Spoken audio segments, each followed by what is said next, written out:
नमस्कार। महिला आरक्षण संविधान संशोधन और लोकसभा परिसीमन पर वर्तमान परिदृश्य में प्रोफेसर सुरेश चंद्र तिवारी ने यह प्रेषित किया है। महिला आरक्षण संविधान संशोधन विधेयक लोकसभा के विशेष सत्र में पारित नहीं हो सका। सत्ता पक्ष और विपक्ष अपने संकीर्ण चुनावी स्वार्थ से तर्क कुतर्क दे रहे हैं।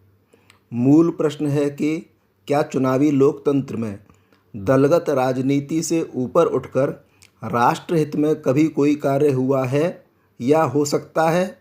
इस संबंध में एक गंभीर मुद्दा अनजाने में उठा है। लोकतंत्र में प्रत्येक व्यक्ति के मत का मूल्य समान होना चाहिए, जो वर्तमान में नहीं है। इसका कारण सन 1971 के बाद परिसीमन में जो लोकसभा की सीटें निर्धारित हुईं वे अभी तक वही हैं, जबकि देश की जनसंख्या लगभग 2.5 गुना हो गई है।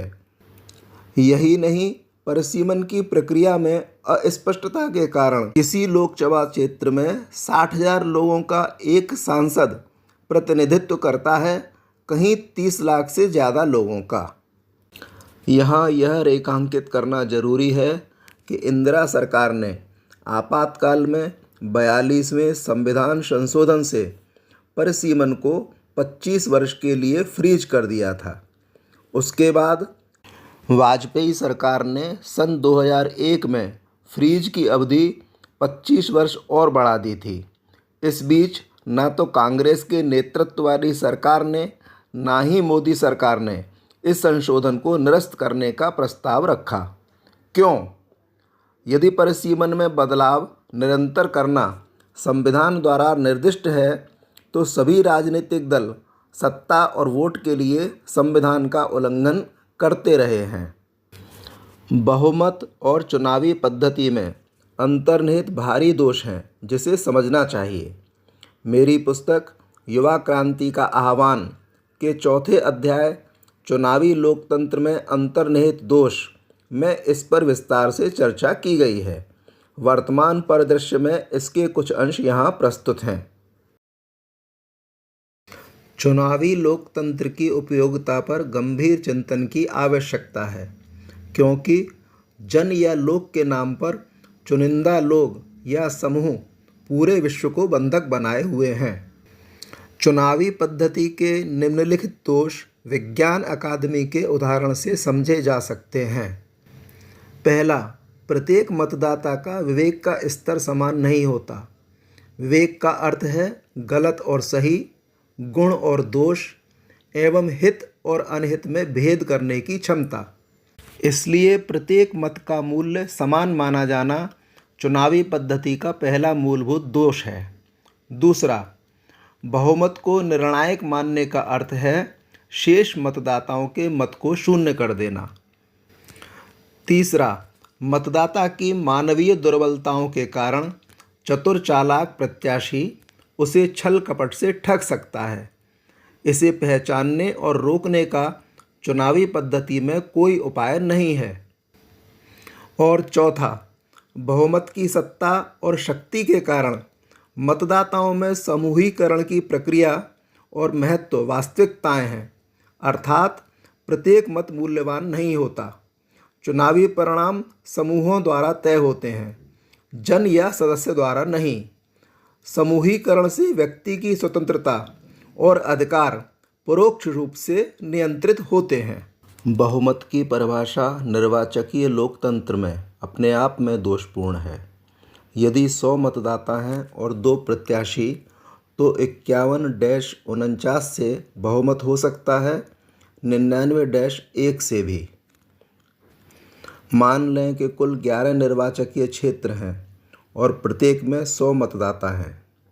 100% मतदान में 2 दल प और म के प्रत्याशियों को क्रमशः 6 क्षेत्रों में 51 और 49 मत तथा 5 क्षेत्रों में 1 और 99 मत मिलते हैं। प दल 6-5 के बहुमत से सरकार बना लेता है। कुल मतदाताओं की संख्या 1100 में इन दलों को मिले मत की गणना करें तो प को केवल 311 और म को 789 लोगों का समर्थन मिला। अर्थात 2.5 गुना मतदाताओं का समर्थन पाकर भी दल म सरकार नहीं बना सकता। निर्वाचकीय व्यवस्था का यह दोष ऐसा है जो लोकतंत्र की अवधारणा को सैद्धांतिक रूप से पूरी तरह अमान्य सिद्ध करता है। इस पर चर्चा ही नहीं की जाती है। बहुमत की परिभाषा में यदि किसी प्रकार के वेटेज को शामिल करें तो कुछ सुधार संभव है। जैसे वेटेज को कुल मिले वोट का कुल वोटों से अनुपात माने। इस उदाहरण में प दल का प्रभावी मत 6 न होकर लगभग 6 गुणा 0.28 लगभग 1.7 और म दल का 5 न होकर लगभग 5 गुणा 0.72 लगभग 3.6 हो जाएगा। अर्थात बहुमत म दल का होगा।